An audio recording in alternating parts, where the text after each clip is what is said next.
Welcome, ladies and gentlemen. We're back with you yet again. It's another week. We're getting ever so closer to the start of the NFL season. Training camps are now underway, but we're bringing you another fantastic episode here with Woo Fantasy right here on rotoballer.com. As always, go to rotoballer.com. Check us out there. Promo code WooFantasy there to get a discount at checkout on all the great premium content that we supply to you on rotoballer.com. So definitely check us out there. And as always, joined by the co-host of the show, at Real FF Goat himself, Mr. Nick Heffley. How are we doing tonight, sir? What's up, guys? Doing great, man. I just got some tickets to. I'm not a big Falcons fan, but Falcons training camps right down the road from me over here. They want to go see what Kyle Pitts looks like on Saturday. Yeah, there you go. We'll have firsthand accounts of Falcons training camp practice on the next episode. So that's a tease in the radio business, there, ladies and gentlemen. That's we're gonna have dingle that little carrot out there. We can break down some Falcons practice. What Mr. Heffley sees when he goes down there to check them out on Saturday. But firsthand report on Kyle Pitts and yeah, we'll see. One thing I would want to know. That's what I was going to get to. One thing I would want to know if I'm going to a Falcons training camp practice is the running back rotation behind Mike Davis. See who gets the snaps second in line behind Mike Davis. We all know Mike Davis is tabbed as the man right now in this backfield, but there's a lot of conjecture out there amongst the fantasy industry as to who's the next guy in line there between Quadrialis and Javian Hawkins. Do they bring in another guy, with vet cuts throughout camp? We don't know. So that'd be something I'd be interested to see myself. So keep that in the back of your mind. We'll see. It's not going to be Cordell Patterson's not gonna be that man.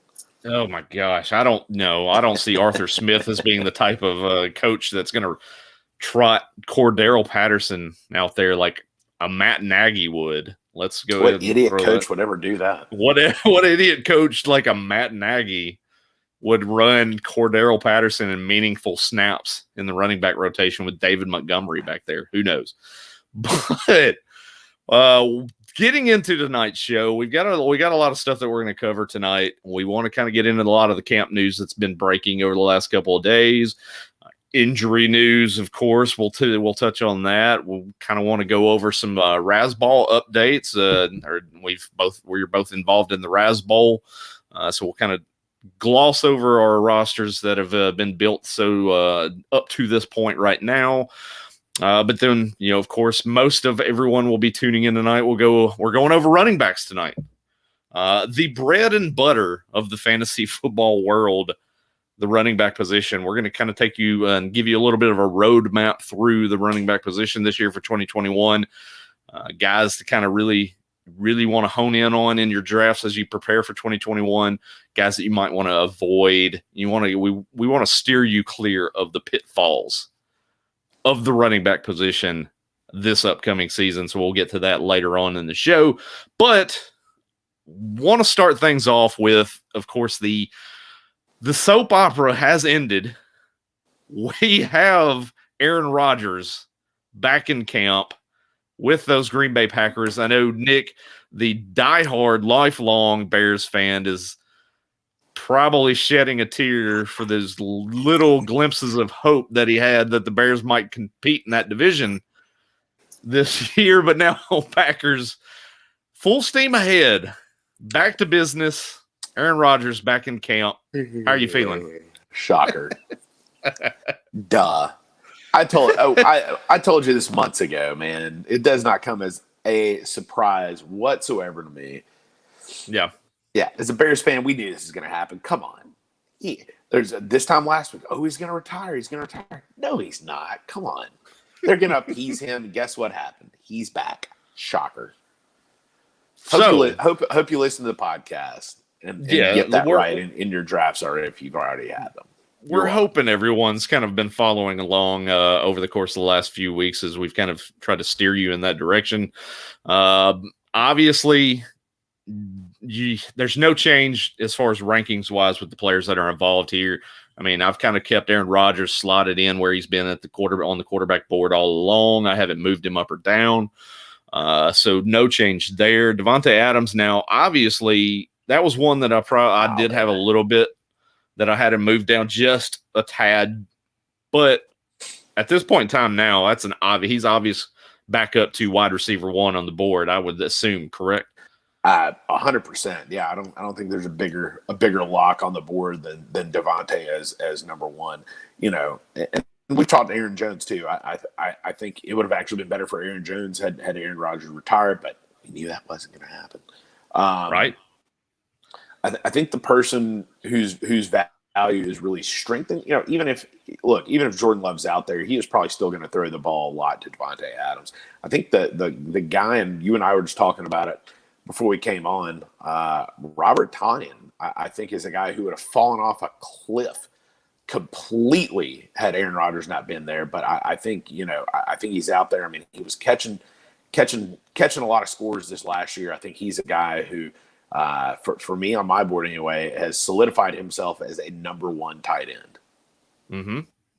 Yeah, I obviously, you know, we'll get into it when we get closer to talking about tight ends and things like that. But there's going to be some touchdown regression, you would assume, with Robert Tonyan. But even if you drop him down more into that 6-7 touchdown range in 2021, he's obviously going to finish as a tight end 1 at that rate. That trust has already been built with Aaron Rodgers. I don't think that's going anywhere. He's clearly right now, I would assume we're going to keep him as that second target in the passing game options for Aaron Rodgers. I mean, that has kind of been the conjecture over the last few years, and the disparaging things is with the wide receiver core with Green Bay. We all know that they've just been having a tough time finding a second wide receiver. So it's in a given week, it can be Aaron Jones being the guy that's getting targeted second most out of the backfield. It can be Marquez Valdez-Scantling one week. It can be Allen Lazard the next week. But last year, it seems like it was Tonyan fairly consistently after Adams. So I agree with that. Yeah, I mean, and Lazard was having a good year, but obviously he cannot avoid the injury bug out there. I mean, he kept getting hurt. But Tonyan had some amazing games this last year. So I think his value is definitely solidified there at that probably 11 or 12 pick at the tight end spot. Rodgers, for me, I've got him ranked a little higher than you. He's my number 5 guy. As we talked about last week, I didn't see him having that big of a regression. Obviously, this definitely solidified the Jordan Love status, where he's going there. So the bigger thing that I saw earlier today is if you go back and kind of look at some of the draft ADP over the course of the last, say, month or so, I think I saw something, especially with the underdog ADP. Of course, underdog is something that keep an eye out for, because we've got some things in the work with underdog. We're probably going to set some things up, whether it's a preseason or in season. So be on the lookout for all the underdog Woo fantasy content that we're going to be providing. So yes, so be ready for that. Keep dropping some dimes here. I love it. So, but I think prior to 726, what I was seeing earlier today, the ADP for Aaron Rodgers and Davante Adams, so to speak, was obviously down a little bit. And Aaron Jones was coming off the board, I believe, somewhere around 17th overall, somewhere around in there in those drafts. But now with Aaron Rodgers back in the fold, obviously Adams, Rodgers have risen up the board very rapidly in some drafts over the last couple of days. But Aaron Jones has fallen down the board. Can you explain that? How would you change your value with Aaron Jones with Aaron Rodgers back? The only thing I can gather is that, with Jordan Love, if some folks thought that he was going to be the man, is they would rely on the run game a little bit more. and I think you and I had the same kind of thought, is that they may rely on him a little bit more. So maybe they just don't think that they're going to rely as much on Aaron Jones. My big thing on Aaron Jones is, you for a long time have thought that a certain other running back, Jamal Williams, was the man there. And when you didn't like him, when you didn't like Aaron Jones, you thought Jamal Williams was the guy. Aaron Jones did well. Now that you like Aaron Jones, maybe I'm not on him so much. So I don't know. Maybe these guys kind of got something in there. So zag. Yeah, that may be a good idea. But no, I think Aaron Jones at that value, mid round 2. I mean, he was going in the 3rd round last year. Look at what kind of value that brought. So, Aaron Jones, I think with Rodgers back in the fold, that's going to spread things out a little bit and force guys to be out there a little bit. They're not going to have stacked boxes against this run game with Aaron Rodgers out there. So, I mean, drafted with confidence. I think he should probably be more like a 13, 14 ADP for me. Yeah, that's I definitely have kind of grown into Aaron Jones as far as liking what he can provide from a fantasy standpoint. Yeah, obviously I've been a big fan of Jamal Williams, and I continue to be a big fan of Jamal Williams because we'll kind of get into that a little bit later on as well. But I mean, he's that man won championships for people 2 years in a row. Oh, that's all I got to say about Jamal Williams. He was a great steal late in the year off the waiver wire. I mean, say what you will about that. But the dynamic with the Packers backfield right now, Aaron Jones is unquestionably the number one guy. They're paying him to be the number one guy. But the issue has always been his workload in that backfield. He's been this traditional 53, 55% back in that backfield. He split the time with Jamal Williams. Jamal Williams is now gone. Now enter A.J. Dillon, who's not the pass catching threat that Jamal Williams was. So he's not going to take away those snaps on 3rd down, but he can come in and take those valuable snaps inside the red zone at goal-to-goal situations and take some of that touchdown potential away from Aaron Jones. So do you feel that that's the bigger threat now with Aaron Jones, is the potential loss of touchdown value with the A.J. Dillon in that backfield? I don't really think so. We saw last year at the end of the year when A.J. Dillon had the one game where it was all A.J. Dillon, the guy looked like Derrick Henry light on the field. He looked good, but I think at the end of the day, this is Aaron Jones. I think really 3rd down, I think Aaron Jones is going to stay in, which is going to improve his pass catching ability. I think the one thing that may hurt him is the acquisition yesterday of Randall Cobb. Randall Cobb could be coming in on 3rd down and playing out of the backfield. You've seen him at his time with the Packers. Granted, he's lost a little bit of a step then, but I think that could be an option here to appease Aaron Rodgers. They could be bringing in Randall Cobb to play in the backfield, coming out of the backfield, catching some passes here. So. Yeah, and that's the other caveat to this whole Aaron Rodgers situation is it seemed like that was a piece of the language for him to return to the team and kind of work on this new deal was bringing Randall Cobb back. Really? Did they ever say actually what the Texans got for Randall Cobb? Because I would hope it's like a 1st or 2nd round pick. Because Aaron Rodgers is going to retire, or you can trade us Randall Cobb. Well, normally we just give him to you for free, but. Yeah, let's get a 3rd rounder for him. It seemed like that was just an odd request from Aaron Rodgers to make, is to bring back Randall Cobb. I mean, while we're at it, why don't we bring back Jack Kumaro while we're at it? I mean, that was the Jordy other Nelson we heard. May be available. Yeah, who's Jordy Nelson? What's he up to these days? That's the thing. Yeah, is like Aaron Rodgers is wanting to get the band back together from 5 years ago and go make a run for this title that he hasn't won a Super Bowl in a number of years, which is the funnier thing too, because I like to point that out to a lot of the Packers fans. You've had 30 years of Hall of Fame quarterback play, and you've got 2 Super Bowls to speak for in that. I mean, and of course, bring the hate all day long to me. I've got the star on my hat right here. Of course, we haven't won jack squat since 1995. Yeah, blah, blah, blah, blah, blah. We've had no quarterback play to the level that the Packers have had over that course of time. So let's be honest with that. You guys have had some pretty good quarterbacks there comparatively. We have, yeah, Dak Prescott. And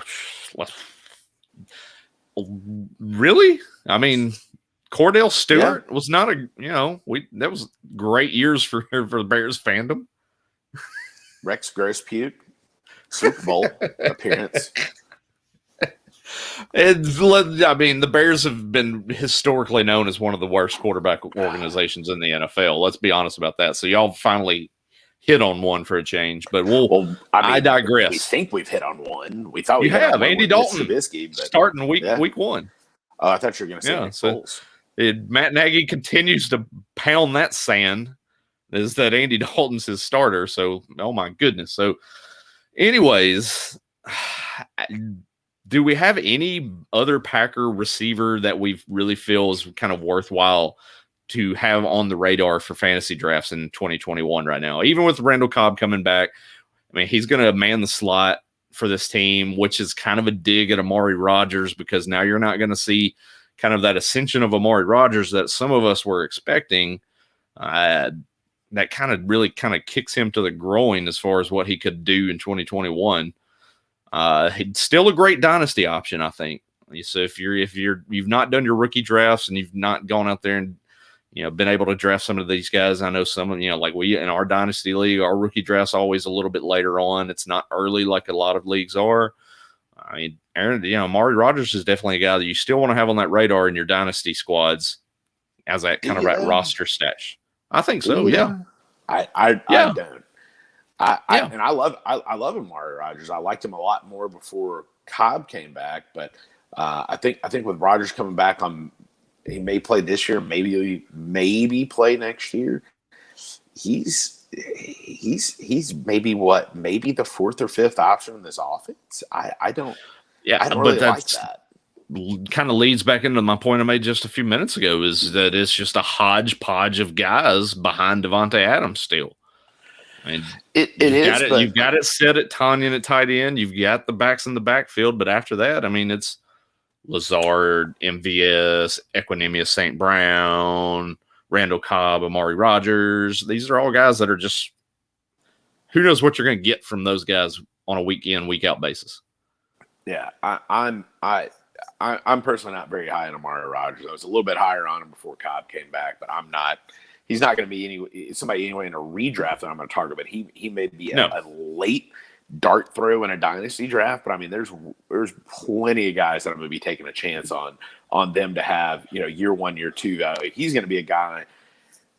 I mean, you don't know what the situation will be like. Maybe year 3, year 4. I mean, it's going to be a minute before he has any kind of value to me. So definitely, yeah. No, I agree with that. Redraft, it's pretty much a wash right now for me for Packers wide receivers outside of Devontae Adams. So I'm not really kind of attacking that position, so to speak. So like I said, full steam ahead. Max warp for Aaron Rodgers and the Green Bay Packers as far as from a fantasy standpoint this year. We're all back on that train. Aaron Rodgers definitely valued unchanged. Devontae Adams, great value. He's going to be one of the best receivers in the game again in 2021. We're a little bit, I think, kind of mixed and somewhat in opinion with Aaron Jones currently, but that is okay. We'll get more into that here in a minute. But the other big news since the last podcast that we did, Michael Thomas now out for the New Orleans Saints. That opens so many different doors. A lot of repercussions here from this injury. Looks like he's going to be out probably at least until week 10. I'm going to say he goes on the pup. Yeah, he's going on the pup. Yeah, so. They're talking it's a 4-month recovery is what was the talk on this. So you're looking at December on this guy. July, August, September, October, coming back in November or so. Yeah, and we all know what we saw from Michael Thomas last year. It seemed like he was a guy that that really just kind of quit on the team, if we want to be honest, last year. He didn't look like he was really giving it his all on the field. He was battling injuries. Yeah, we do know that, but it just seemed he was not the Michael Thomas that we have been accustomed to seeing throughout his career. And so now, I mean, for me, there's a little bit of skepticism when it comes to Michael Thomas. And do I want to even touch him as a late potential draft pick and redraft this year? So I'll pose that question to you. Or is there any interest with Michael Thomas as a late round dart throw, kind of like what we've seen in the past, like we've talked about before on previous podcasts in years past with the AJ Green situation. We all took that chance on AJ Green 2 years ago. That turned into he'll be back in week 2 to he did not play the entire year. Week 7.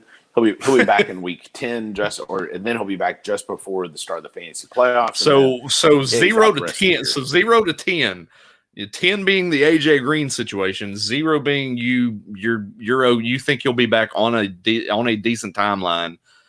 Where are you valuing him? Where are you at on that plane from 0 to 10? I'm not going to give you a very sexy answer. I'm going to say 5. Push the traditional gambler's push. No, I would normally have an opinion one way or the other, but I mean that's kind of a scary, injury and a scary spot. I mean, I was thinking Michael Thomas was going to have, if healthy, where he was getting drafted, I thought was a humongous value. I have him currently ranked. I did my draft board for Razzball here. I would be comfortable taking him right about now in the Razzball drafts, about round 8. So he is my number 30 ranked wide receiver right now. I think the production, if he's healthy, will be there. But there's well below that. There's no. I mean, 8th round for a guy like Michael Thomas. I'm just talking about I'm drafting him as a number 3 receiver. With the kind of potential he has if he comes back, I think I'm not drafting him as a 3. You're going to have to. I mean, he went in the Razzball in round 6, round 5, round 6. I mean, that's too rich for my blood. I think I'm sure. It sounds like I'm aggressive. Even 30 overall is a mid number 3. Yeah. I mean that's. I mean, look, in a league like the Razzball, which for those of you who don't know is a best ball league. With a lot of experts, some fans out there. I have ranked a little bit higher because if he comes back, I feel like I'm a little bit safer with a guy like Michael Thomas versus in a regular, PPR league. I'm maybe not as confident about his abilities, but that's going to be about playoff time. And if you want to win, you're going to have, I think it's, thinking about you and I and talking about value in some of these players, when it gets to playoff times, you got to have guys that are just going to go off. Like, hey, that's great. This guy's ranked number 30. I'm going to take him there and I'm going to make the safe pick. Like, you got to take swings for the fences here. So if 30's if 30's too high for Michael Thomas, I'm fine with that. I'd rather take a swing and miss and at least stand a chance than, go get Deebo Samuel there in round 8. So that's just my thing with Michael Thomas right now. There's so many variables at play. We still don't know a firm, concrete answer on the Saints quarterback situation. They're rotating series in and out in training camp so far to begin the week. So Jameis Winston, Taysom Hill, who's it going to be? We don't really know. So if it's Jameis Winston, will that be better for Michael Thomas? I don't know. I think so. When Taysom Hill was under center and with a healthy Michael Thomas, it seemed to help him. It's like Michael Thomas performed a little bit better with Taysom Hill under center. So I don't know if there was a disconnect between he and Breeze or how that whole situation worked out. But no, right now when it comes to redraft, I've got Michael Thomas so far down my board that he will probably not be on the radar for me in any drafts when it comes to redraft, just because I'm not willing to pay that price for a wing and a prayer at this point in time, because like I said, you don't know when he comes back, which version of Michael Thomas we're getting back. And hell, even today you had Sean Payton dragging him under the bus earlier today at a press conference when someone asked him about the surgery. He could have had the surgery months ago. Should have had the surgery done months ago. So now your head coach is pushing doubt out there about your abilities and your willingness to be there for the team. So, I mean, that's probably going to cause a little bit of dissension between Michael Thomas and the Saints. So there's, like I said, a lot of variables here at play. But one thing I think that has really helped matters is the value of Alvin Kamara seems to have just pretty much shot through the roof now. We're all expecting Alvin Kamara to be the man in this offense now without Michael Thomas there as a receiving threat. I mean, but is that going to do the exact opposite and stack the boxes? Is it going to matter? You got a guy like Taysom Hill who largely ignored Alvin Kamara. I mean, it was when Taysom Hill was in there, he didn't look his way coming out of the backfield. I mean, Kamara was seeing 60, 70 yards a game still on the ground, but 2 to 3 catches versus his normal 6, 7 coming out of the backfield. That makes a lot of difference for a guy like Alvin Kamara's value. So I don't necessarily I really want to know, and we'll talk about it in a sec, but I really want to know who the starting quarterback is for Alvin Kamara. Yeah, that's going to be a big thing to monitor. That's really the biggest issue when it comes to training camp situations right now is that we don't know who the Saints quarterback is going to be. I mean, you've got other quarterback battles out there right now going on out in Denver. You've got Teddy Bridgewater and Drew Lock, but that's kind of a meh situation at quarterback right now. Not a lot of people are Lance Garoppolo, but let's be honest there. I think that sounds like a teeny bopper like band guy name. That's the sounds like a guy that would be on the front of Teen. Sounds like a guy that'd be on the cover of Teen Beat. A guy that'd be on the Disney Channel doing the little thing at the bottom of the screen. Welcome, you're watching the Disney Channel. So, with Lance Garoppolo, with Lance Garoppolo and Dalton Fields. Jesus Christ. So, no, but to lay all that to rest with the 49ers, I think that's Jimmy Garoppolo's job right now. I think that's going to stay his job as long as he's healthy. I don't have any bearings on that at all as far as Trey Lance. I just don't think you can make the case to throw him in so early when he's obviously not going to be ready. Didn't play at all last year. There's going to be a catch-up process. But let's be honest, Jimmy Garoppolo has been a winning quarterback for the 49ers when he's been healthy and been on the field. So I think that's going to be what they're going to rely on there. So I think we could quail that one for the time being. Is that's hey, you like that? You've been using the dictionary. I like it. It's a new app I've pulled up on the phone. We're pulling up the Word of Day app, so I'm trying to improve this vocabulary. Word of the day: quelling rumors, because that seems to be what we need to do with these training camp stories right now. We're quelling rumors as things are going right now because you've got so much stuff that's out there. Everyone's dying for football to come back. We're just chomping at the bits, and it happens every year at the same time. We take the very first video we see of a guy catching a ball in practice at training camp. Oh my goodness, this guy's going to have the best year ever. Let me move him up my draft board. It's training camp practice. These are 7-on-7 drills. These guys mostly are out there in shorts. Let's chill out a little bit, kind of go with your gut. You know, you've got a plan that you've put in place throughout the off season. Let's stick to the plan and not jump out of control because you've got, guys that are playing on the second team right now or guys that are deemed starters. That's the situation we're in. You know what we're going to have this year that we didn't have last year is we're going to have preseason games. So instead of you having to read into all these things and try to read between the lines as to who's going to start, who's not, we're going to have games that you can actually prove these things. Now with only 3 weeks, it's left to be seen what's actually going to happen in these games to where in the past, with 4, you knew what was going to happen. Week one, starters will play a quarter, if that. Week 2, they'd play a quarter and a half, almost a halftime.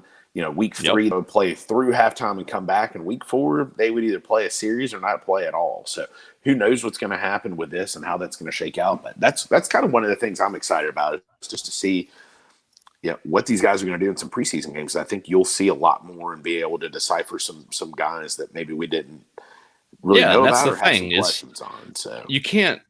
The deal is that you just can't. You can't get out of control with the coach speak that's in place these days.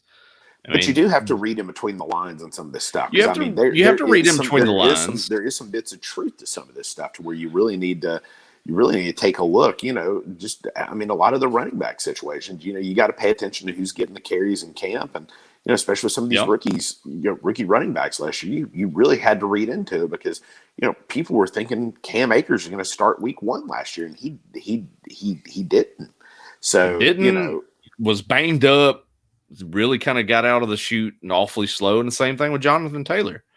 And then both of those guys were guys that were on championship winning teams at the end of the year based on how they were performing down the stretch. So it's kind of the same thing we're running into this year. Like you said, you have to read between the lines, but you can't take everything you read on Twitter away out and above beyond context, because you've got all this stuff, all these fluff pieces that are out there right now.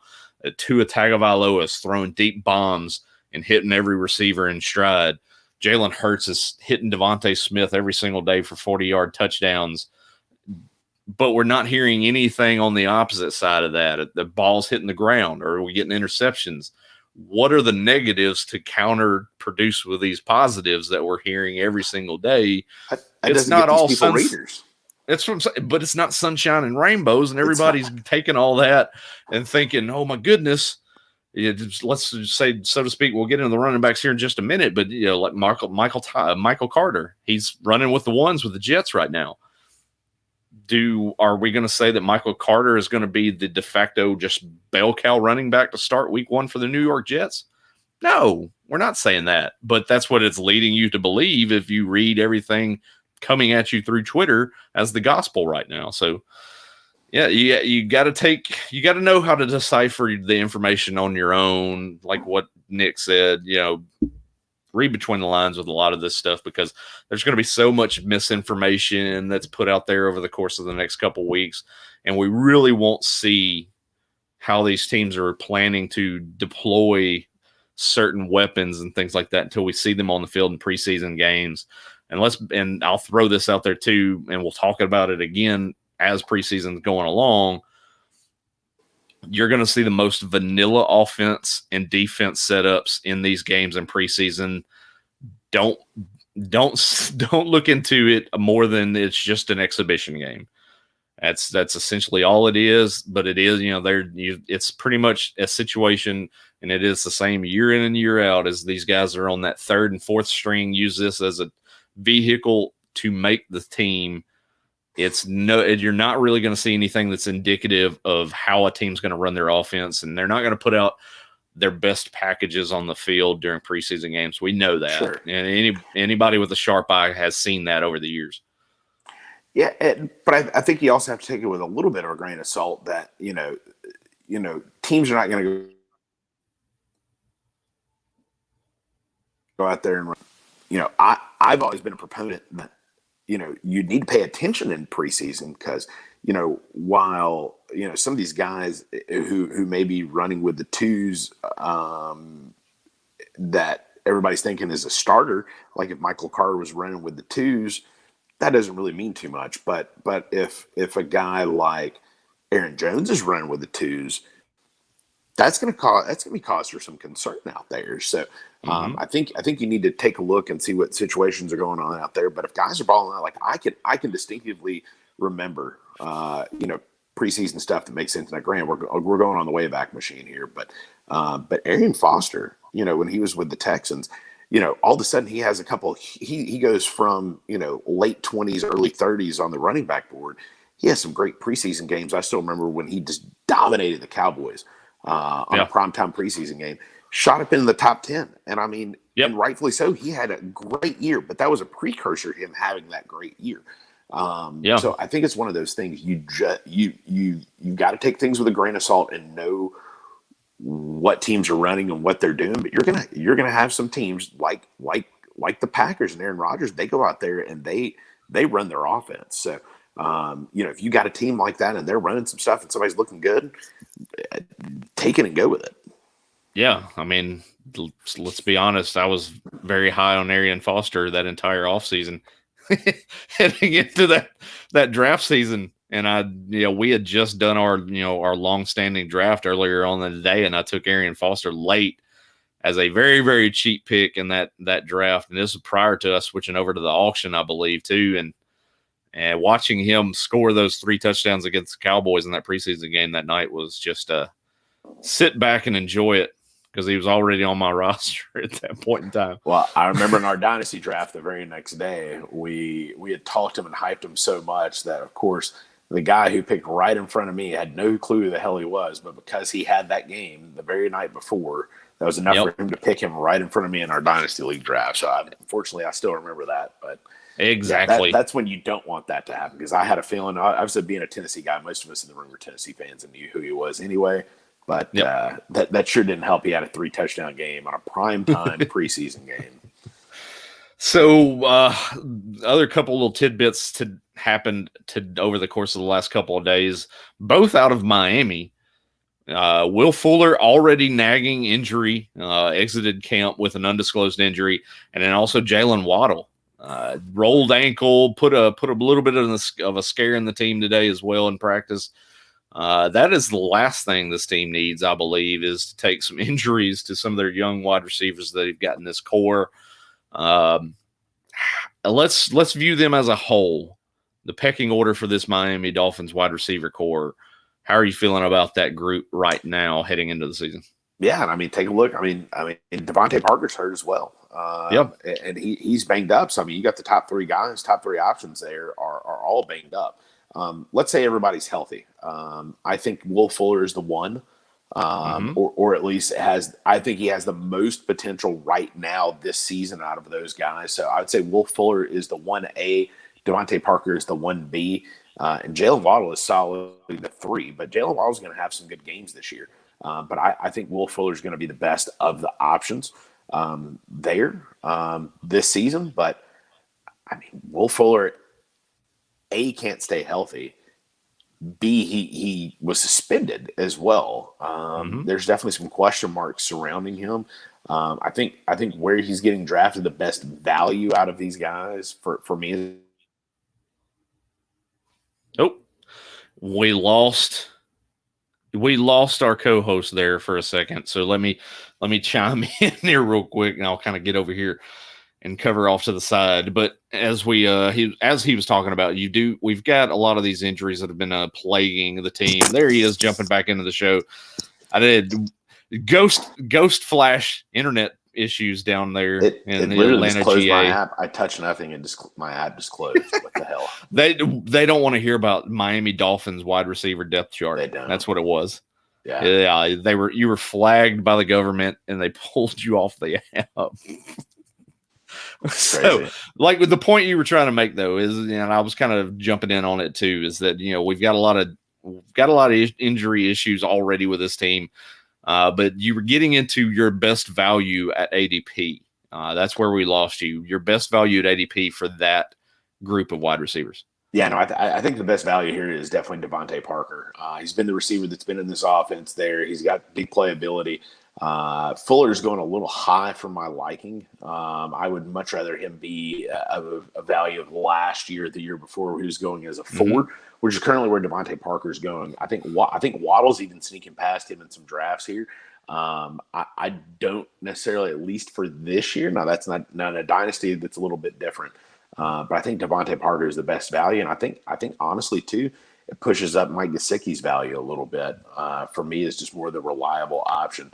We talked about Tua a little bit, and I think, really, I think the receiving position is not something to really own here, but Tua is the guy to own. You got a good wide receiver core here to where, I don't know if I want to necessarily take an early stab on any of these receivers, but with that, Tua's got some good options here, and I think he's a good bounce back candidate here this season. So talking about Tua being about bounce back candidate and a guy that you can draft. Speaking of drafting, that's where we'll switch into right quick and kind of gloss over a little bit is Raz Bowl. We started up the Raz Bowl on Monday of this week. Slow draft, best ball format, 20 rounds deep. So two flex, yeah. no kicker, no D. Yep.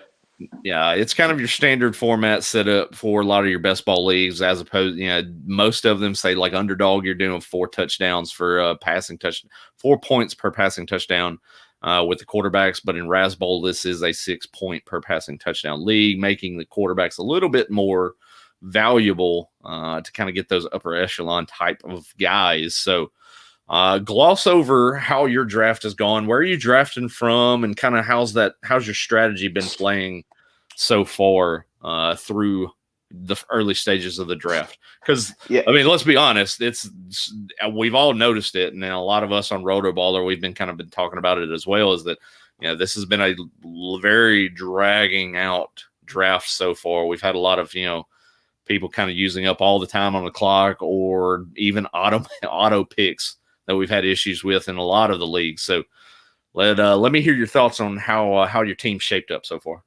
Yeah, I mean, why not? I mean, at this rate, I mean, you got a trade or an injury happening every day. Why not take a little more time with opening of camps? You didn't have a lot of injury news, and you got that coming out now. So hey, I mean, if it's me, I might take a little more time, but at the same time, I know where I'm going to pick.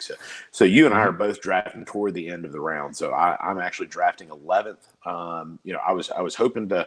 I really was targeting a double running back start here with some of the mocks and the way I was playing it out. So with a pick before me to go, Saquon Barkley was actually still on the clock, as was Travis Kelce. I was fine with either of them. Saquon went right before me, so I wound up doing something I have never done before and going tight end and went Travis Kelce in the first round.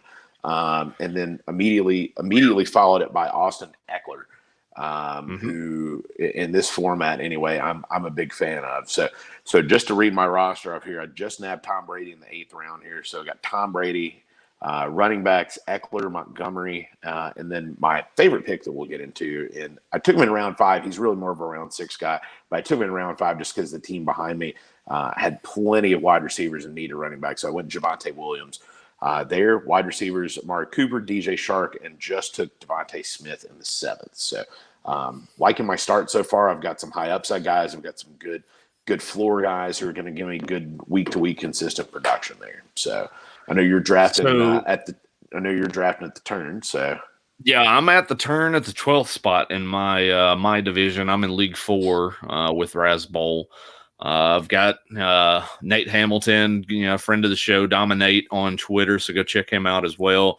Of course, oddly enough, the King, Scott Engel, my co-host on the SiriusXM show that I've done here recently.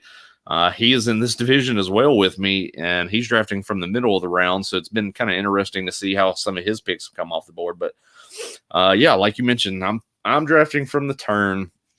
I'm actually on the clock when we were talking about this before we started the show, so I'm kind of looking at my roster as we speak. But you can't do a screen share here. Well, I probably could, but we have to kind of rework some things to look at that. But no, I did go with the double running back start in my draft. Kelce went at the 9 spot in the first round, and it's weird because in redraft leagues, you're seeing Kelce go anywhere from that 5 to 7 range, but like in my division here, he went 9. Like what you mentioned, you got him at 11. It's weird to see how these values on Kelce have really kind of been all over the place over the last couple of weeks. But with my start, I started off with Austin Eckler here at the bottom of round 1, wrapped it around with Antonio Gibson. Definitely was a go get your guy type pick for me. Was the best pick available on the board as well, because I had both Austin Eckler and Gibson as top 10 guys on my board overall. So I'm getting guys that obviously I didn't think were going to be there. I figured Austin Eckler was probably going to go a little bit earlier. I assumed I was probably going to get a shot at Gibson more than likely, but I'm actually getting both of them. And the reason why I went with the double running back is because being at the tail end of the first round, I know in a draft like this, the running backs are going to come off the board pretty hot and heavy. You do tend to see that a lot in the drafts because so many of us push for that, go get your running backs, kind of get that depth solved very early in your drafts. So I wanted to go ahead and start my draft off that way and not have to worry about it. And I knew as the running backs were coming off the board that I was going to be afforded some value and a little bit of flexibility with my roster when I'm looking at it on the way back. And oddly enough, and if you follow me on Twitter, you kind of saw me update my team coming back in round 3 and round 4 on that route. I get AJ Brown and CeeDee Lamb. AJ Brown, obviously a guy that I've got ranked inside the top 5 at the position currently right now. And CeeDee Lamb's a guy that I've got as a wide receiver 1 right now too. So I'm getting 2 guys that are just, I think are going to be solid foundation pieces at the wide receiver spot. And then again, lends me into having a little bit of flexibility with my team, let some things play out, let the draft come to me like we always preach on this podcast. I went with TJ Hawkinson after that. David Johnson, Trey Sermon were the next 2 picks off the board for me. And then in round 8, I jumped into the quarterback board and went ahead and grabbed Russell Wilson, a guy that is usually year in and year out top 6 option at the position. We talked about it on the podcast last week. He's been over 30 touchdowns at least in each of the last 4 seasons, and he's coming off a career high in touchdown passes just last year. And I don't see that that's going to change at all. So I think I'm getting a great start so far through the beginning stages of this draft. Like I mentioned, I am coming at the tail end of round 9 here on the clock. And what Nick and myself, we were talking about before we got started with the podcast is I'm looking at jumping back into the wide receivers here with this pick. I think it's a good move. You got what at this point? You got a quarterback, a tight end, 4 running backs, and 3 receivers. Two receivers, but the 2 receivers I got were Brown and CeeDee Lamb, guys that that's a solid set. Yes, so that's what are you looking at? What are you looking at here at wide receiver? Who's the next 5 or 6 guys up on your board? Wide receivers on the board currently, and the top 2 are the 2 that are kind of standing out to me the most. The first being Brandon Cooks, and like I mentioned, off air before we got on to this show here, is I think Brandon Cooks is going to be a guy. He's consistent year in and year out. He tends to pop big weeks, and in a best ball format, it's very vital to have a guy like that on your roster. And so I believe one of those picks that I'm going to make, and I'm going to go ahead and click him in right quick while we're on, and I'm going to put Brandon Cooks into my lineup. Brandon Cooks now my wide receiver 3 on this team. So now first pick, round 10 here, I've got some options to go with. Do I go back to the wide receiver well? Do I double dip at tight end? There's a lot of options on the board for me right now. And for me, yeah, gonna tell us who's on the board. Who's the next 4 or 5 guys? Let's help you pick. Next 4 or 5 guys that are on, let's say on the wide receiver board, we're looking at Marvin Jones, the aforementioned Devontae Parker. You've got Nelson Aguilar here. You've got Cole Beasley, which that's based off last year's points totals. Michael Gallup, Jamison Crowder, John Brown, Sterling Shepard, Darnell Mooney's here. You've got Mecole Hardman here as well. Which is thin there. Starting to get a little bit thin.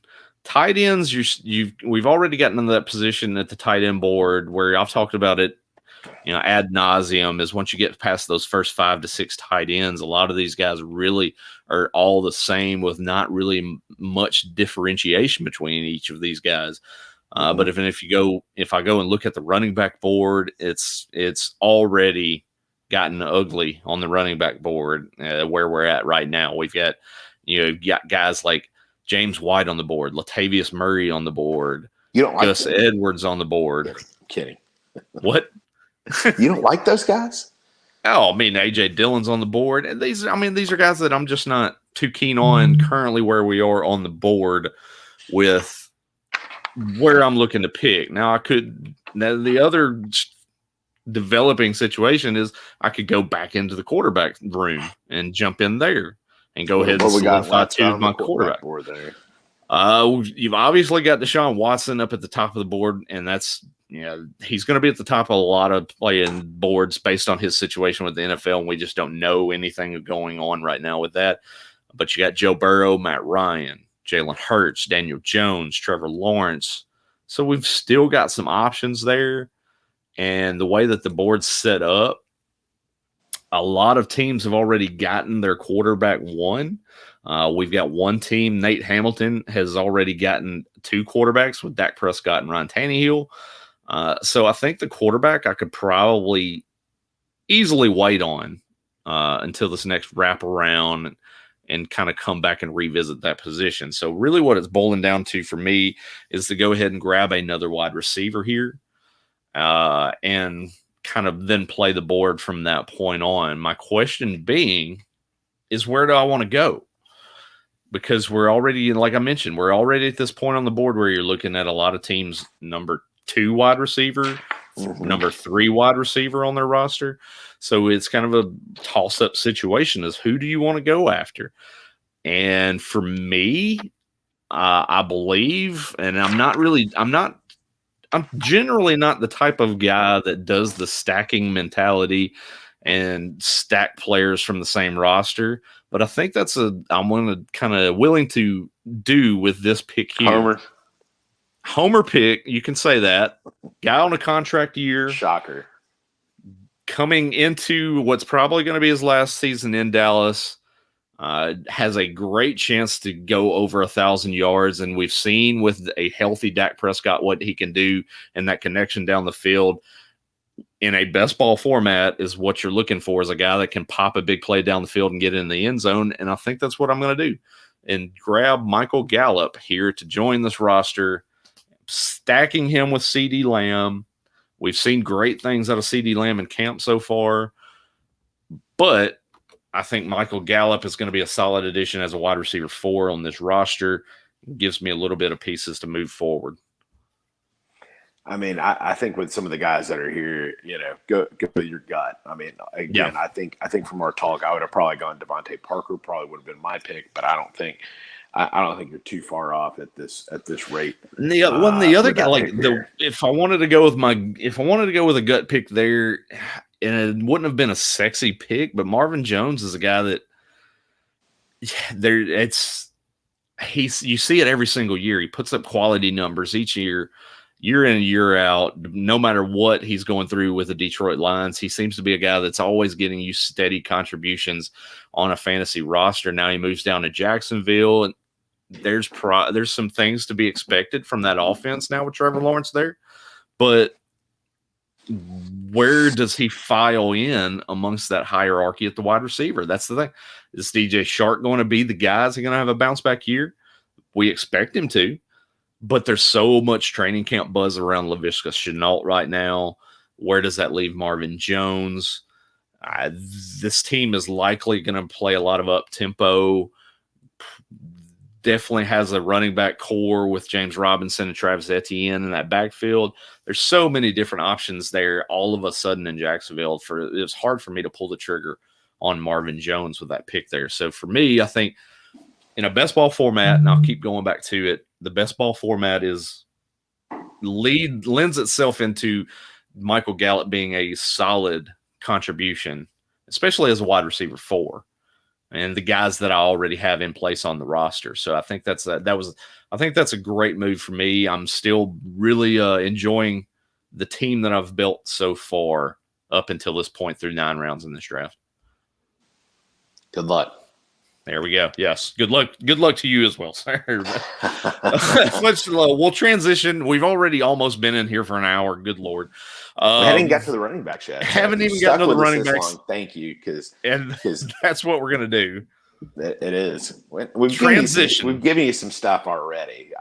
We've tidbits and little minute bits and pieces that we've covered with training camp buzz so far. But yeah, let's get into the running backs, and we'll kind of we'll do more of a condensed version because we got plenty of time to cover a lot of these positions as we get into the preseason.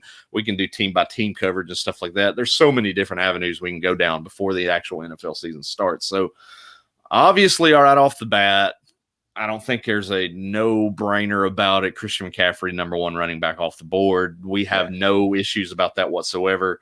You don't have any fears about Sam Darnold at quarterback with Christian McCaffrey? I mean, not any more than Teddy Two Gloves being back there and him still being really good. And by the way, I think it, Lindsey said we're giving you these rankings based on a full point PPR. By the way, so just in case your format's different, we're not doing half point. This is based on a full point PPR. I got you. So after that point, if we're looking at, and that's where you're going to get a little bit of varying values depending on your format.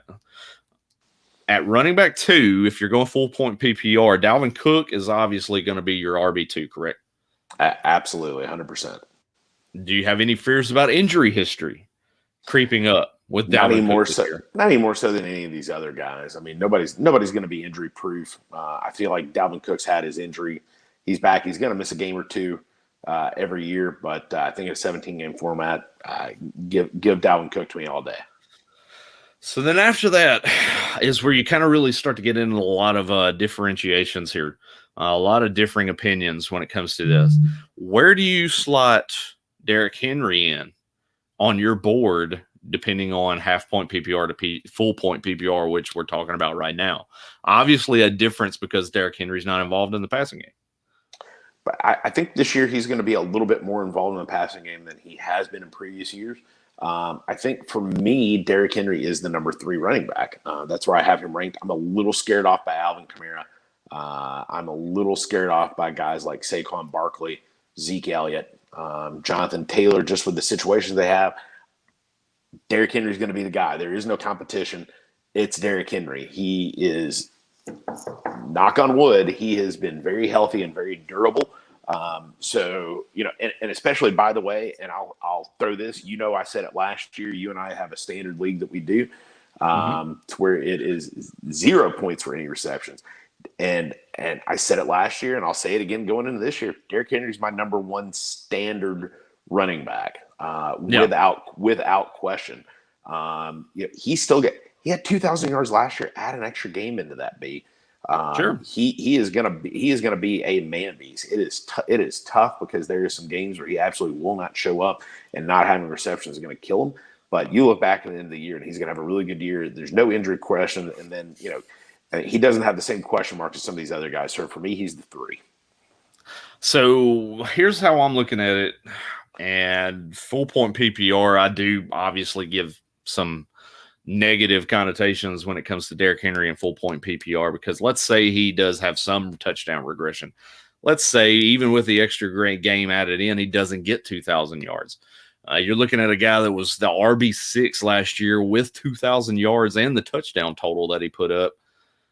And that's in these formats. So for me, I've got some other guys ahead of him in the rankings, and I've actually in full point PPR, I've got Derrick Henry all the way down to running back 7 right now. That's where I'm viewing him. But it's, like I said, it's a varying opinion on which format you're in. If it's in half point PPR, I've got Derrick Henry right now as my number 2 running back. Standard, I've got him as my number 1 running back, like you said. Ooh, okay. I mean, it's after me. I see how it is. It's just an obvious thing when it comes to that. So. But you're looking at the board here. For me, in a full point PPR, I've actually got Alvin Kamara up at RB2 right now based on how things have fallen with Michael Thomas now out of that offense. I'm expecting to see another 80 catch, maybe even more catch season out of Alvin Kamara, because they're really going to have to center that offense around him and what he can do with Michael Thomas out of that rotation. So for me, that pushed Kamara up the board a little bit. I've got Cook right behind him, but running back 4 for me in a full point PPR, Austin Eckler. Wow. How you feeling about that? I mean, I can see that's a little rich for my blood. It's rich.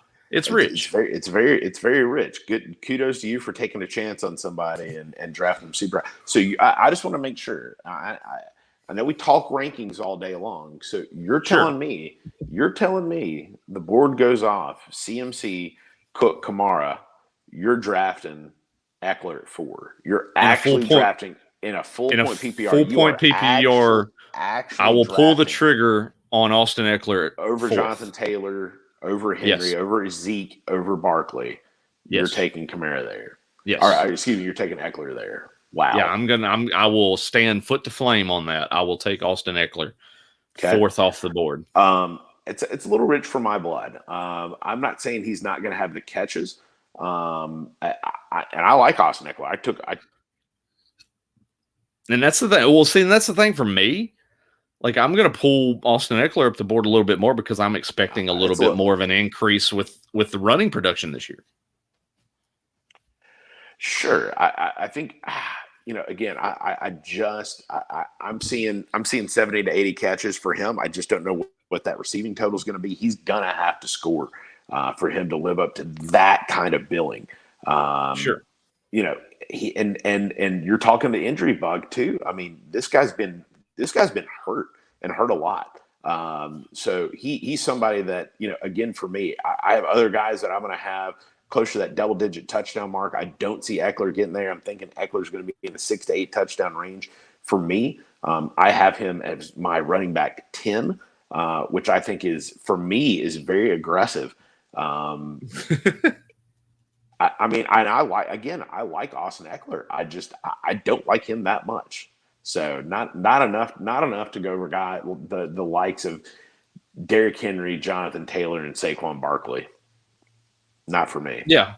You stand on that hill, sir. I will. I think it's an aggressive move if he stays healthy.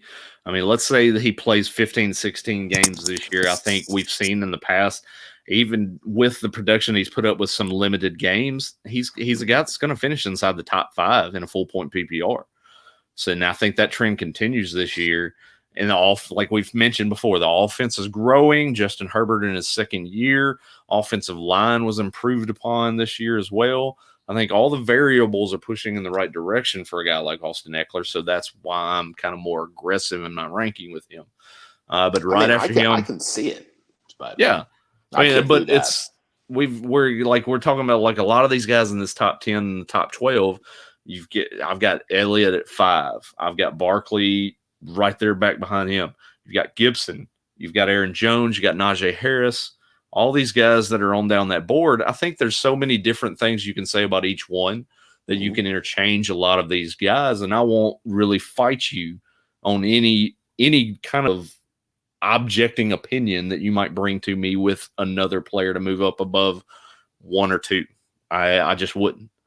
So that's how I'm looking at it with those running backs, especially in the top 12, because you get outside of those top 2 or 3 guys that we feel are really kind of stand pat, just true RB1s. There's no questions about them. Outside of that, I think you can kind of play around with the rest of that first round with those running backs. You can. I think the biggest thing for me, you go back and look, especially last year. You look at some of the guys that were hurt, and you really had to. Cook, Henry, Kamara were the only 3 guys that didn't have, a big injury or a big regression. So I think guys that are going to stay healthy and be on the field is somewhere that I want to go. So I want to limit my exposure to guys who are chronically hurt in that regard. So Kamara is my 4. I think Jonathan Taylor for me is my 5. I think he's going to catch even more balls out of the backfield this year. Zeke is number 6 for me. I think with Zeke though, I know he's looked good in camp so far, but he's a little bit of a candidate for regression for me. Saquon, I can tell you right now, a healthy Saquon Barkley would be my number 2 running back. Just like last year, he would be my number 2, but the injury question and him being hurt right now is a little bit too much of a question mark for me to have him any higher than 7th. Yeah.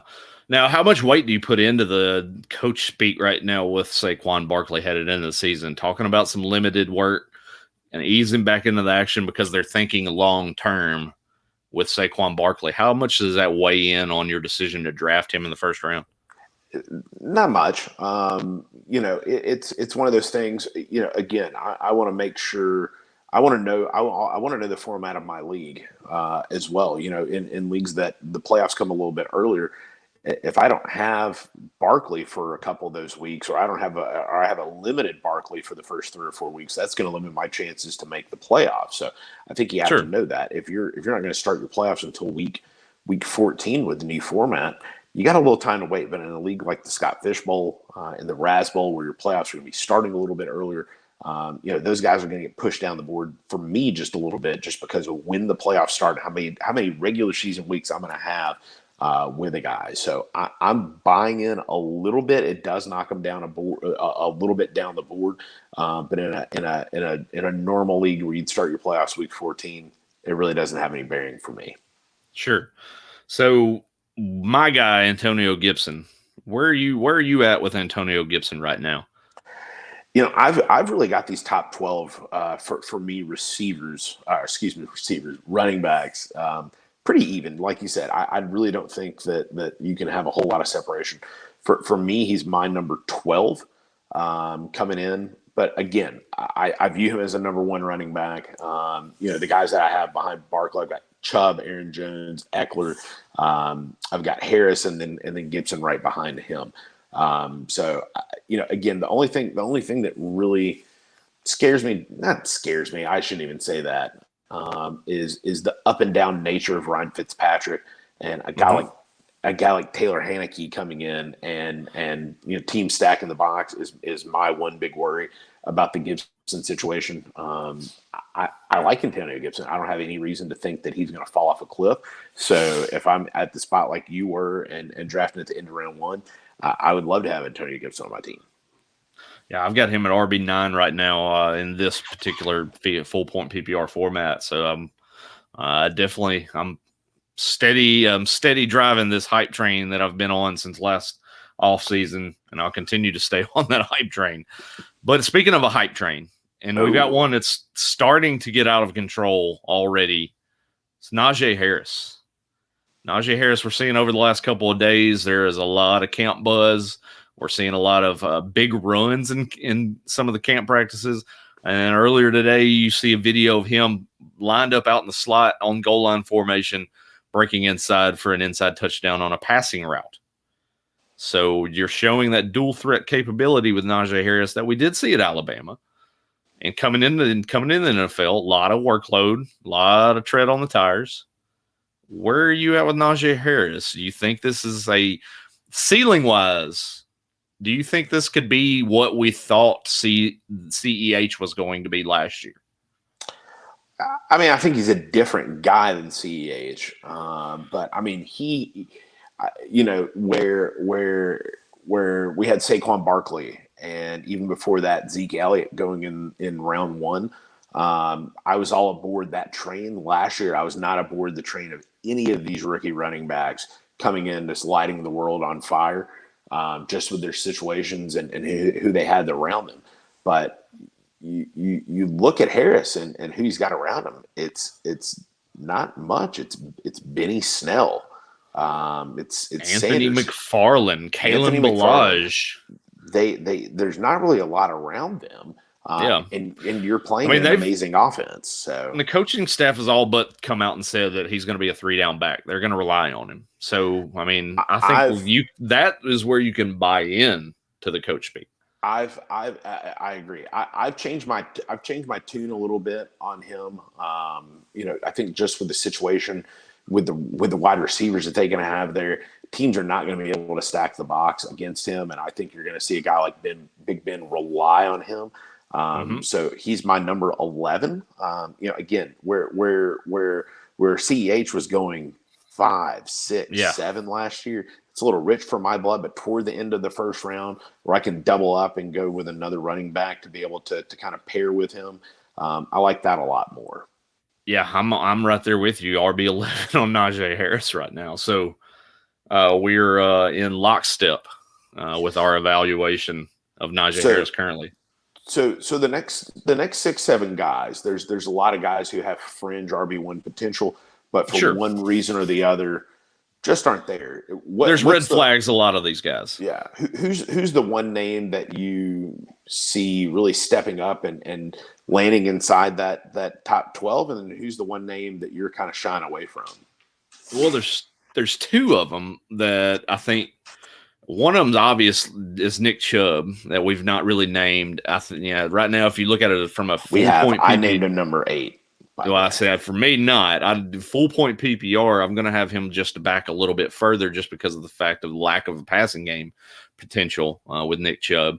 But the same thing with Derrick Henry, makes up for it on the ground game and potential at touchdowns. So there's a little bit of a give and take when it comes to Nick Chubb, but he's going to be a guy that's going to be inside the top 10 with all things falling the right way. But Joe Mixon, I think that's the big question mark. Joe Mixon, we've seen there's been promise there, and there's been untapped potential there, and depending on who you kind of follow on Twitter, potential. And that's basically the case. You have, oh boy. So sorry. That's the thing with Joe Mixon, is that his efficiency numbers have not been great, but the production numbers that he can give you when he's on the field have been good, have been solid enough to be an RB2 with some upside in given weeks with certain matchups. So now you're coming into 2021, coaching staff says we're going to use Joe Mixon this year.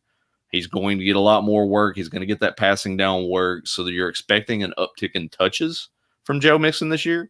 And if all chips fall the right way and he stays healthy, he's a guy that you're getting outside the top 12 right now that can easily finish inside the top 10. So that, for me, that's one of those names.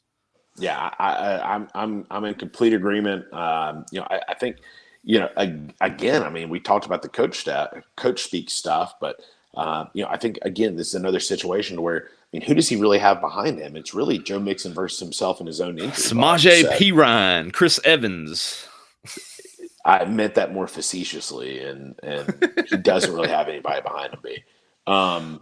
So that was the thing last year, though. Like, Samaje Perine was taking an awful lot of work from Joe Mixon at the end of last season. But hopefully that was not Joe Mixon coming back from injury, though, too. And let's not forget, Joe Burrow not under center either. True. So, yeah. So that guy from me is I'm going Homer here and going David Montgomery.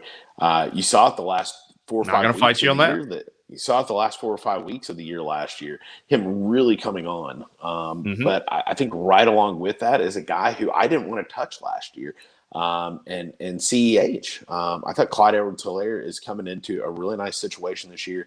He's a little hear me out. He's post hype this year. He is not. I mean, last year he was going so high. I've got him as my first RB2. He's down. I can't do it. You're down on him. I know you are. I can't do it. Yeah, exactly. And again, that right there is just telling me a little bit. Well, like, I'll give you David Montgomery. In a full people. Okay. I'll give you David Montgomery because, we've got Tariq Cohen's already on the pup. He's coming back from the injured knee. So they're going to ease him back in. So there's a good chance David Montgomery really maintains a lot of that workload, especially in the early stages of the season that he had at the end of last season. So I'll give you that one. Mm-hmm. But Clyde Edwards-Helaire, post-type sleeper, sure. Well, you can nab him that all day long. But the interesting tidbit with Clyde Edwards-Helaire is that he was not involved in the passing game very much last year.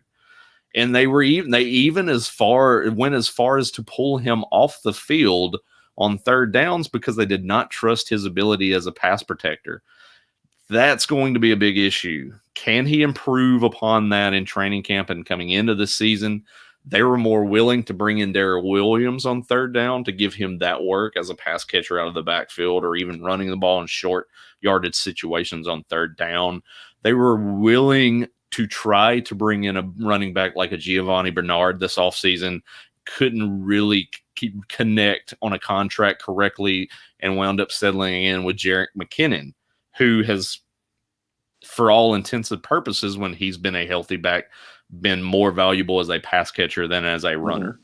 So all the chips are falling for me from a full point PPR standpoint, that CEH is a guy that's sliding more down the board for me as opposed to up it.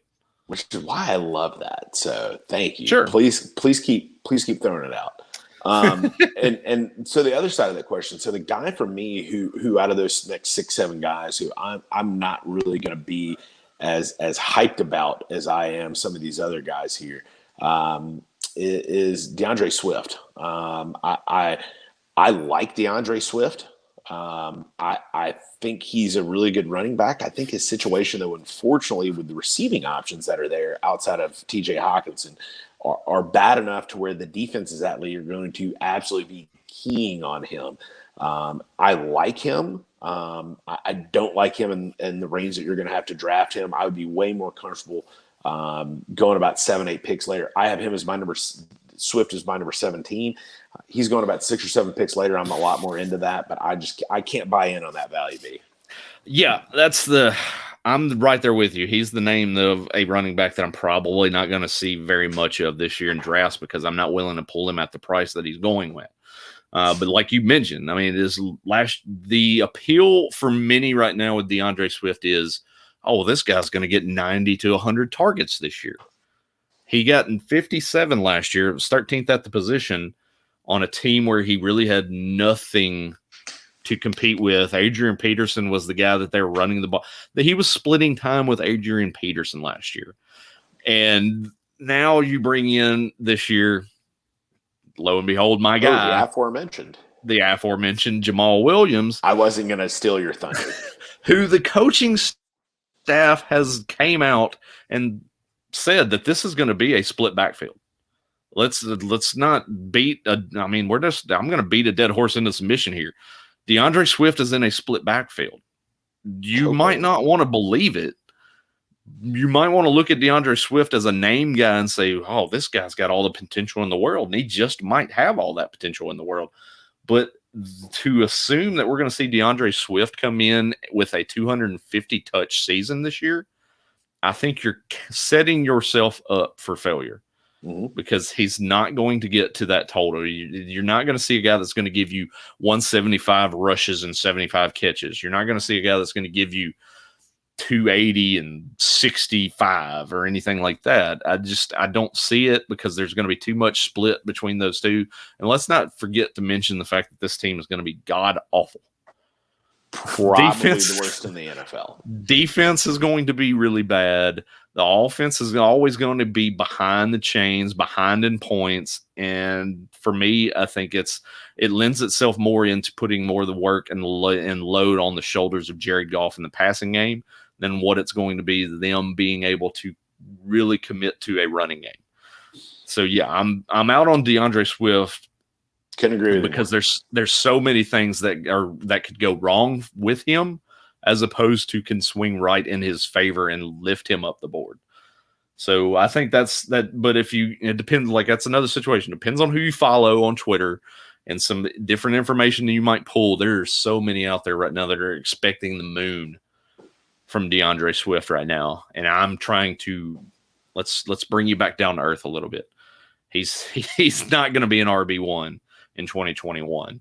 I don't see it there happening. So yeah, we're in agreement there with DeAndre Swift. So we'll cover a couple other guys here in the top 24 in that range that a lot of people have been talking about because of situations. And you mentioned one earlier with Training Camp Report. We've got Mike Davis. You've got Myles Gaskin. Little to no competition. Many people are expecting that they're going to be the bulk of the work in their respective backfields. How do you view both of these running backs? I feel like both these guys are traps. It just like you said, I mean, there is not really much competition with both of these guys. And I mean, you would think that leads to, some good spots, but I don't know why, but at the ADP that they're going right now, I feel like they're traps, and I feel like I could swing around and go another spot and be a lot safer. I don't really see either finishing at this spot. I feel like Henderson's going to get hurt. Gaston's going to do something stupid. So yeah, I mean, could Ahmed be the guy to take over for Gaskin? I don't know, but I don't know that I'm buying in this early. B. What about you? Yeah, that's my thing. If I'm going to have my pick of the two, I'm going to go with Mike Davis because I think we've seen him be productive. He was a great back last year in relief of Christian McCaffrey. Got the workload. But he sucked later in the year. True, but there's so many things that were going wrong with that team down the stretch too.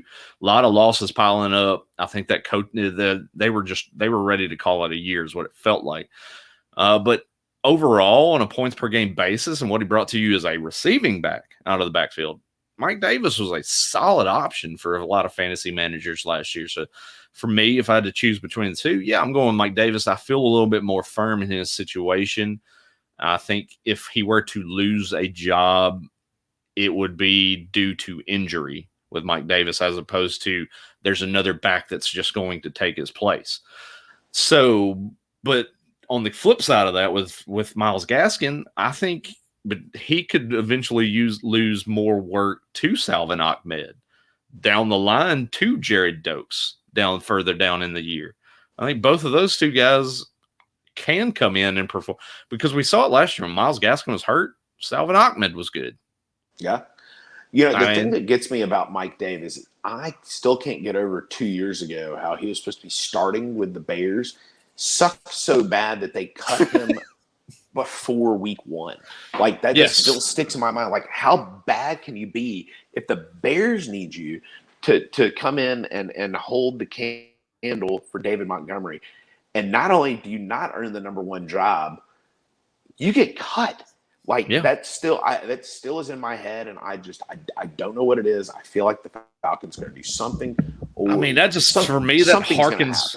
harkens back to discussions that I had with Scott Engel, because Scott Engel he was a big Mike Davis fan, back with his time with the Seattle Seahawks, and yeah, he was really singing the praise for Mike Davis, heading into that year with the Bears. And I was just like, dude, pump the brakes. I don't think Mike Davis is going to pan out.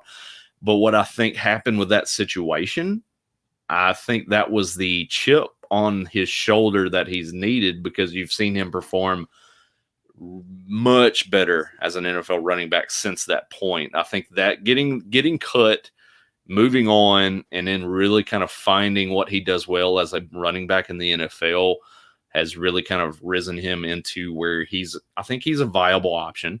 I would more prefer him to be my RB3 based on how I build a team through the draft. But if I'm putting more solid pieces around him at wide receiver and kind of building up a team that way, and he's my RB2, I wouldn't hate it. I think there's going to be opportunity there with Mike Davis, but it depends on how you're building your roster. It does. And it really, a lot of that ties into that. But speaking of RB2s, we'll kind of cover a little bit more.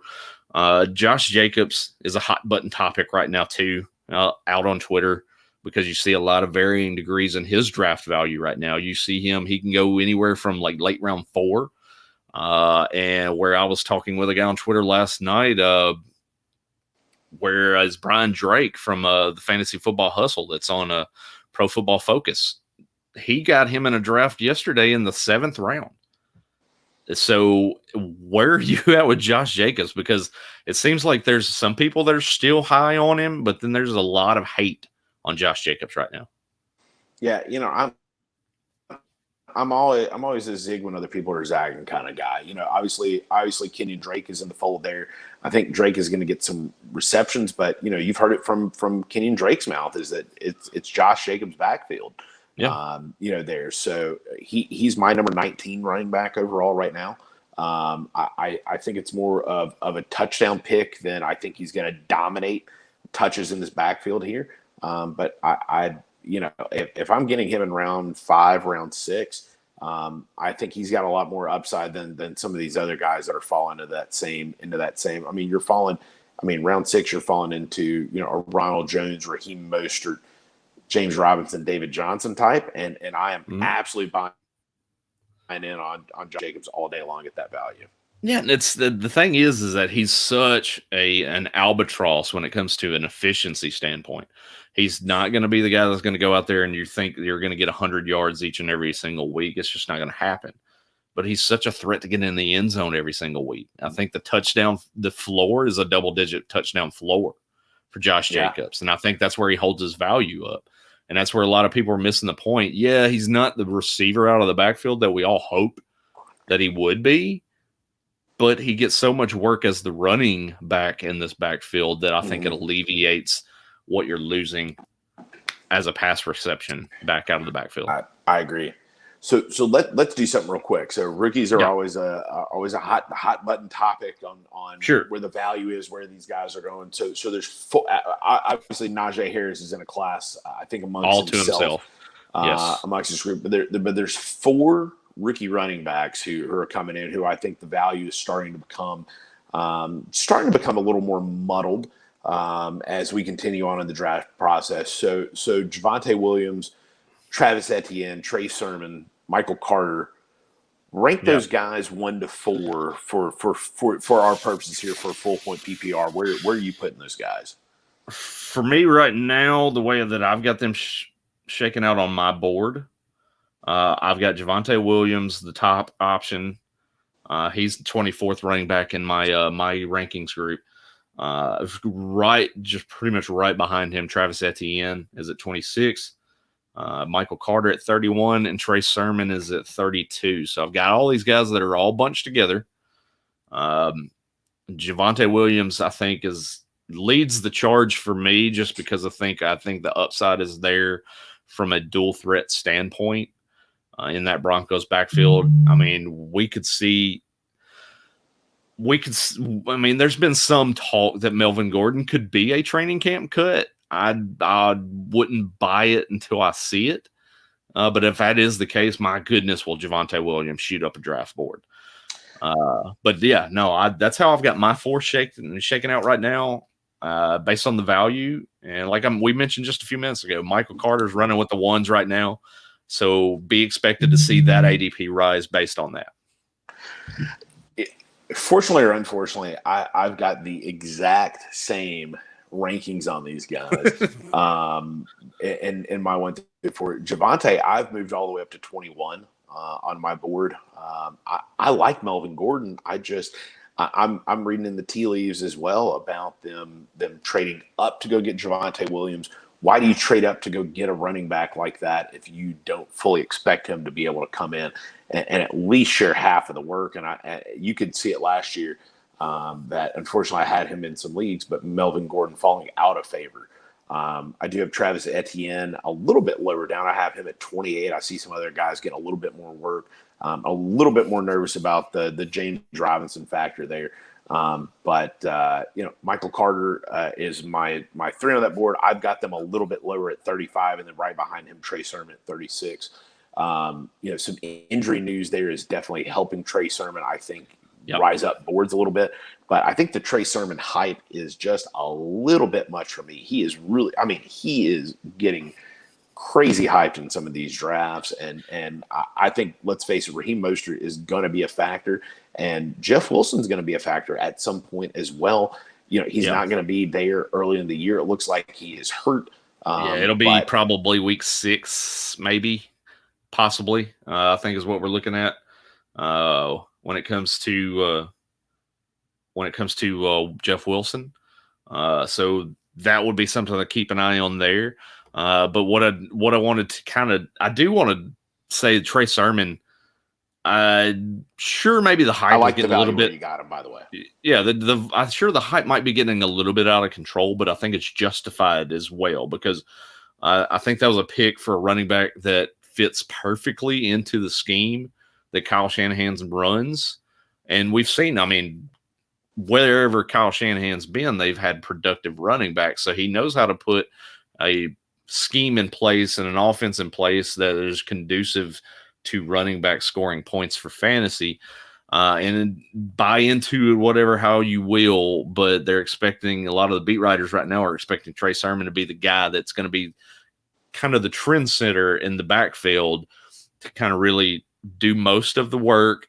And then they really want to rely more on Raheem Mostert to be that home run threat running back that we've seen him be from time to time, break off big runs late in games, things like that. So buy into it however you want to. But it seems like Trey Sermon is going to have a really big cut of this pie in that backfield. And that's where people are getting excited because what we've seen in the past with San Francisco and the Kyle Shanahan running back system. Yeah, I think the thing for me is sans Trey Sermon's last 2 games in college, you're looking at him probably getting drafted in like the 6th or 7th round. So there's been a lot of that. He had some amazing games. He looked great at Oklahoma early on, and then runs into some trouble, and then they start bringing in running backs that they were touting a little bit more high above him, and then that's when he looked to transfer and goes to Ohio State. And sure, yes, Master Teague was ahead of him for the entire season at Ohio State last year, but I think it's a perfect situation for me. That's I think the reason that I'm not as high on him as I am, but let's be honest too. We're barely off of each other as far as rankings, so it's not really we're not crazy off. But I think Trey Sermon, his ADP is rising above some of these guys to where I think the thing that I wanted to say, I'm a little more nervous on a guy like Trey Sermon, his ceiling being as high, because Raheem Mostert's going to get his. When Jeff Wilson comes back, Jeff Wilson is going to get his. Like you've got 2 running backs who have proven themselves, granted, when healthy. So that's the other thing too. I think Trey Sermon's ability of these 4 guys could be the highest. But you can't play on injuries as a result of that. So let's look at ADP real quick while you mention that. Because you're looking at you're going to underdog, I'm assuming. No. Or this is FFPC, the Fantasy Football Players Championship. The current ADP over there has Javonte Williams, has Travis Etienne at 51 overall, Javonte Williams at 55, Trey Sermon at 70th overall, and Michael Carter at 77. So that's where we're at with FFPC.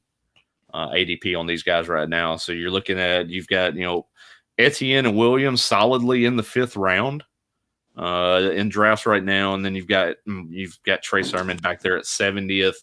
So you're getting more into that range of, getting into the 6th and 7th round with these players. So I think at that point in time with that ADP, sure, I'm buying in. That's about right. Yeah.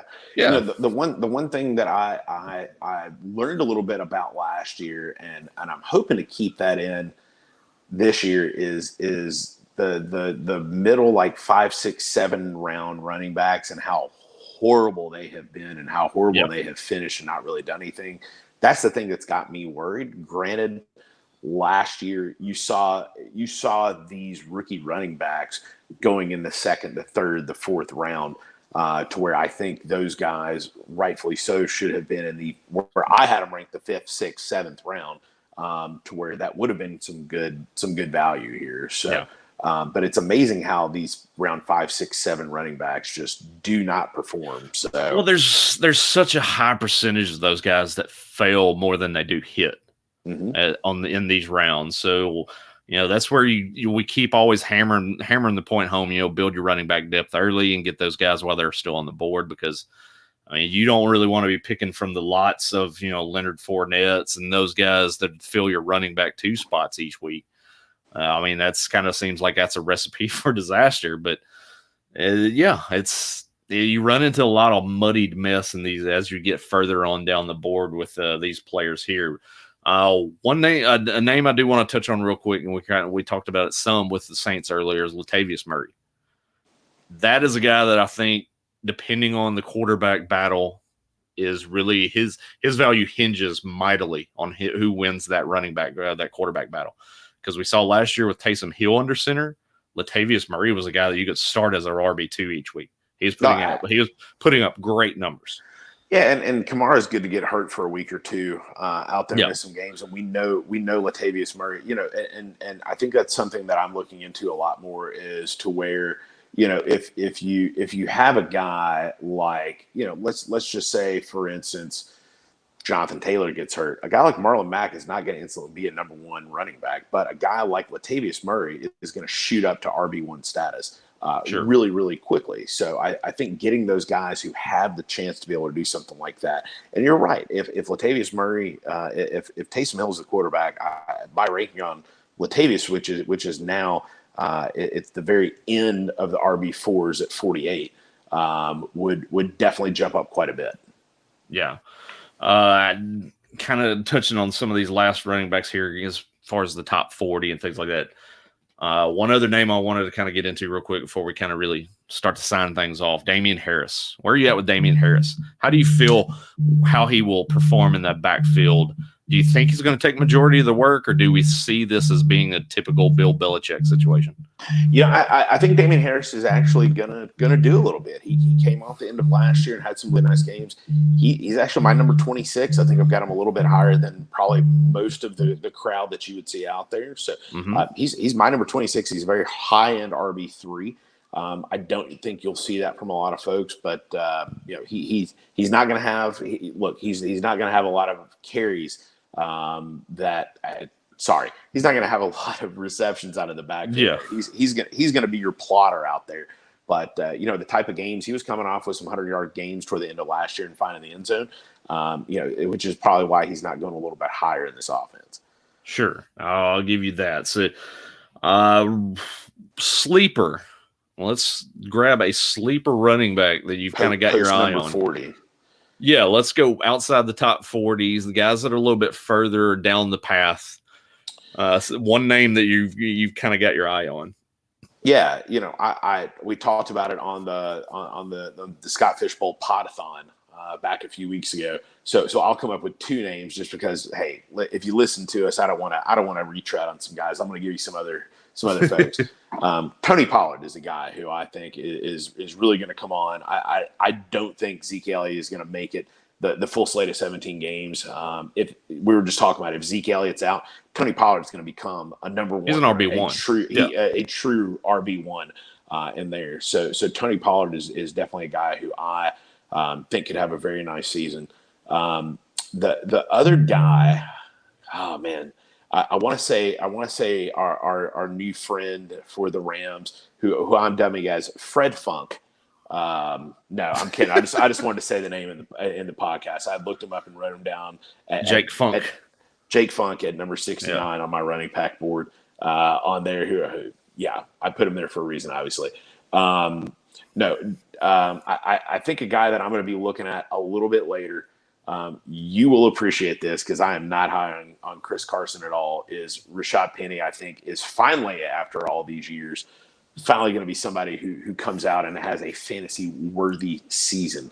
He's my number 53. He's been hurt, but Chris Carson's been hurt too. So Rashad Penny for me, somebody who I might be jumping on a little bit later here. What about you? Yeah, and I mean Rashad Penny's. I've got him at RB 53 right now. How the fuck do you have him ranked exactly the same spot as me? That's crazy. Oh, wow. How about that? 53. So 53 is where I've got him at. I'm looking at it right now. Let's see. Where's the book? There we go. That is hand. That is a little bit. Yeah, that is handwritten, ladies and gentlemen. Boom. By the way, I'm a handwritten down kind of guy. I'm going to type these things up, but I'm going to handwrite them before I do it just to get my thoughts in order. Mix around the board before I actually officially put them down. I agree. 53, but that's something.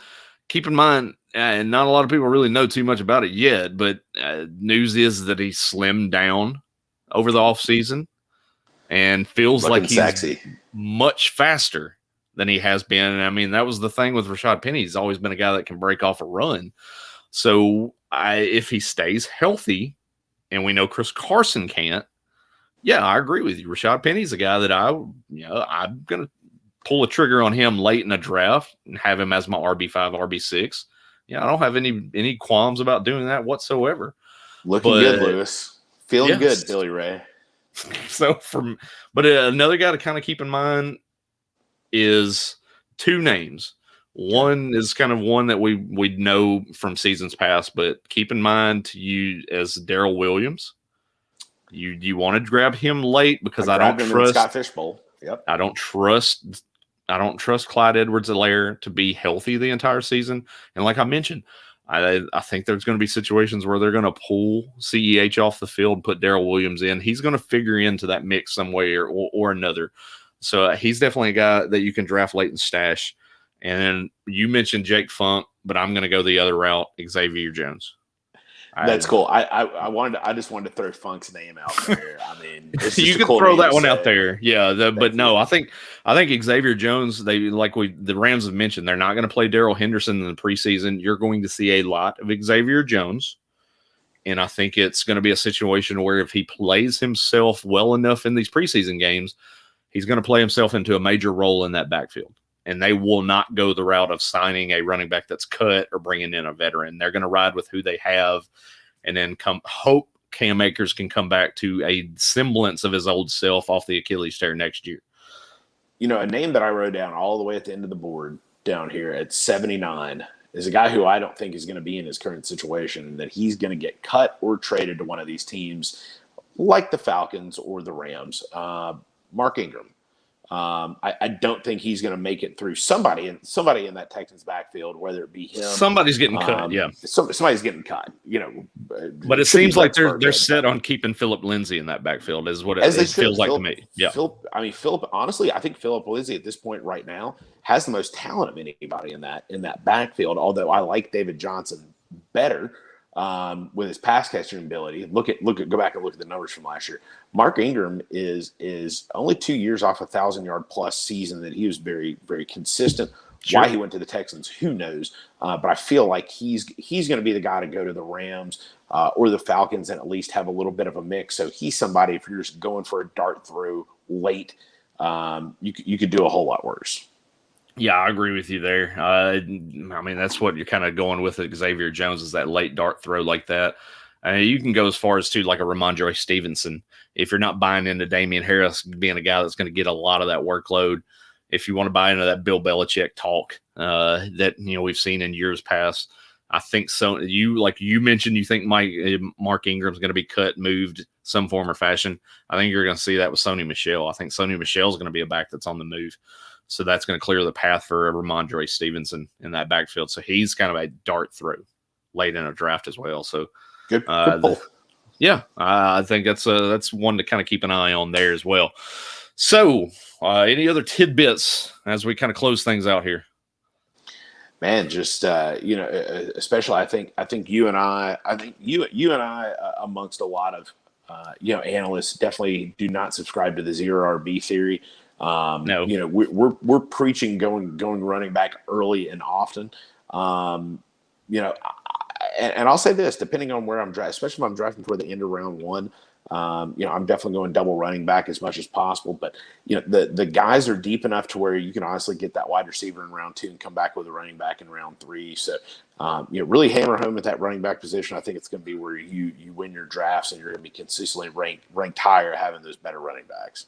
Yeah, and I think like in the early stages of the draft, go get your guy. If you think you're buying in on the hype on Najee Harris, I'll point that out real quick because over the course of the last few days, some best balls that I've done on Underdog and even in the Raz Bowl that we've done this week, he's going in the first couple of picks of the third round. That will not stay in the third round. Be prepared to see Najee Harris coming off the board in the mid-second. Very I'm soon. going to disagree. I think he's going to wind up going off the board late first by the end of all this. Could, based on how, if we see him in the preseason games, if we see much action, things like that, and that hype really gets out of control, I agree with you. I won't fault anybody for pulling the trigger on that one, but yeah. But I think, true, if you're drafting at the tail end of the first round, you might be willing to take the risk that he falls to your early pick in round 2 as well. So true. But we're both in agreement. He's not gonna be drafted anywhere near where he's currently being drafted as things stand right now on July 29th, 2021. So that is my prevailing thought is, if you've got a guy that you're high on and you expect big things out of him, like me with an Antonio Gibson or an Austin Eckler, go get your guy. I mean, that's all there is to it. Maybe not 4th overall, but go get your guy. Hey, do what you got to do. We're in here to try to win some games here. Try to win some titles. That's what we're gonna do for you this year. with the Woo Fantasy Podcast here in 2021. We're going to help you win these titles just like we did last year and in seasons past as well. But stick with us. We're going to be having the next episode, next podcast, looking at bringing on a guest with the next podcast. We're going to see if we can get some things worked out. Been talking to Bob Harris, football diehard, as you've heard on Sirius XM. We're going to try to get him on the podcast this next week. He's in my Raz Bowl league, so if we can razz him on his pick, I mean both of our picks. Sure.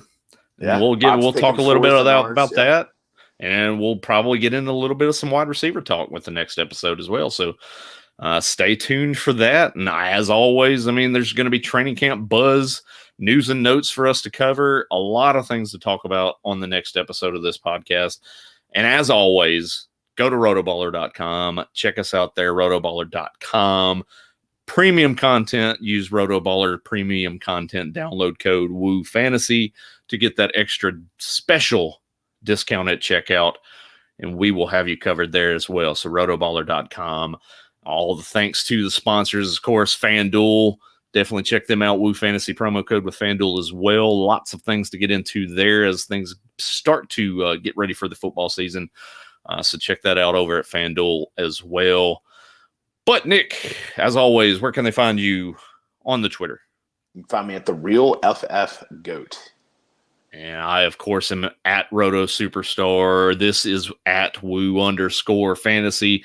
Check us out, follow us, like and subscribe to all our content that we put out there. We truly would appreciate it. Give us some comments on the podcast and rate us on all your podcast platforms. We would greatly appreciate it. Until the next time, we will be with you with another episode of Woo Fantasy.